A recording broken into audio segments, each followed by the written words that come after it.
Hello दोस्तों, कैसे हैं आप सब। आशा करते हैं कि अच्छे ही होंगे। चलिए मैं आज आपके लिए एक नई कहानी लेकर आई हूँ, हंस और कौवे की कहानी।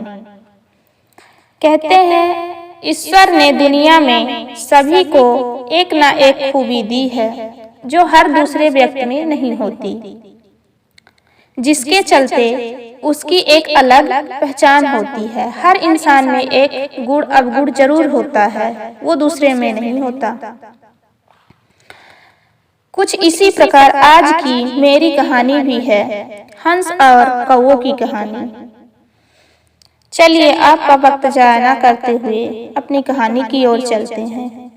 बहुत समय पहले की बात है। एक राज्य में कौवा रहता था।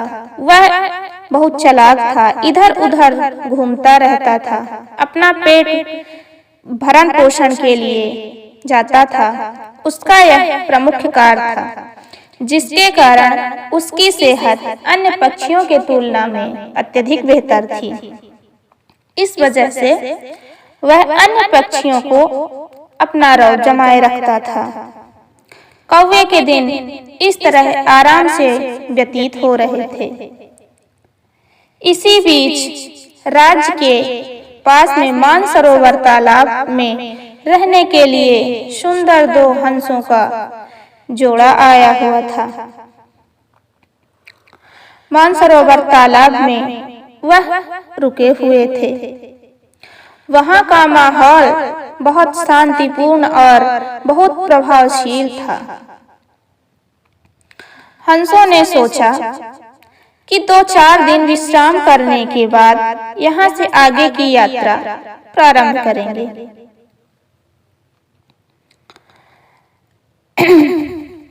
सभी हंसों ने नदी के पास रुककर रात की व्यतीत की। अगले दिन सभी ने मिलकर भोजन का प्रबंध किया और प्रेम से भोजन करने पर अपनी भूख मिटाई। सभी हंसों ने नदी के पास रुककर रात व्यतीत की। जब इस बात की जानकारी कौवे को हुई कि कुछ हंस यहाँ आए हुए हैं, तो कौवे ने सोचा क्यों न हंसों को संपर्क में किया जाए। कौवा तुरंत हंसों के पास उड़कर पहुंचा और सभी हंसों से मुलाकात की, आपस में बातचीत की।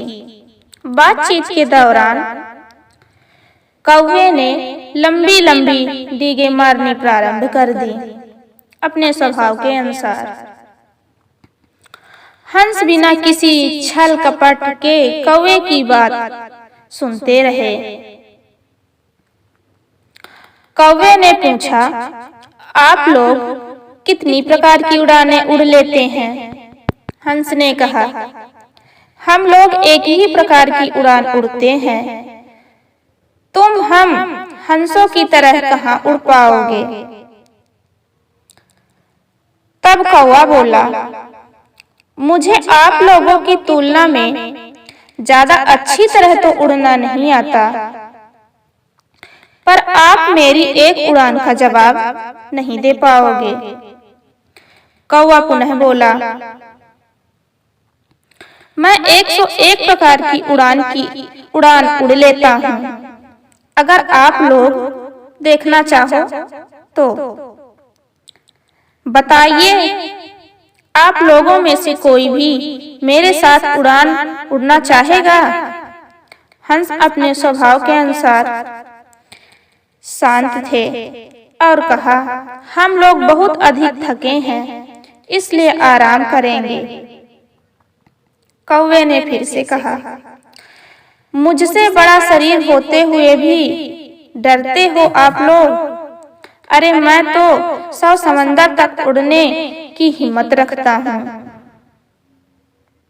इसके बाद हंस ने कहा, अगर आप उड़ान ही चाहते हो तो मैं आपको उड़ान देख लेता हूँ। अब क्या था, कौवा और हंस की शर्त मंजूर हो गई।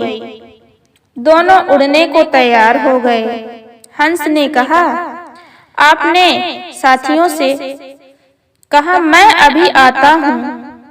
हंस और कौवा कुछ दूर उड़ने के बाद कौवे ने हंस से कहा, आप मेरी उड़ान देखते रहिए। इस पर हंस ने बड़े प्रेम से कहा, आप अपनी उड़ान का प्रदर्शन करते चले, मैं देख रहा हूँ। कौवा अपनी उड़ान दिखाता चला जा रहा था। जब कुछ दूर 4-5 मील उड़ने के बाद कौवा थक गया, लेकिन हंस ने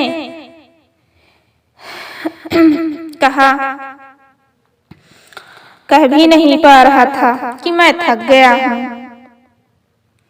कौवे ने नीचे देखा। नीचे बहुत बड़ी झील दिखाई पड़ी। उसे लगा कि मैं उड़ते उड़ते झील में कहीं गिर ना जाऊं। कौवे की थकान बढ़ती जा रही थी। उसके पंखों की गति कम होने लगी, परंतु हंस पहले की तरह ही उड़ रहा था। कौवे ने कहा, मित्र, मुझे बचाओ, मैं अब बिल्कुल नहीं उड़ पाऊंगा, मैं बहुत थक चुका हूँ।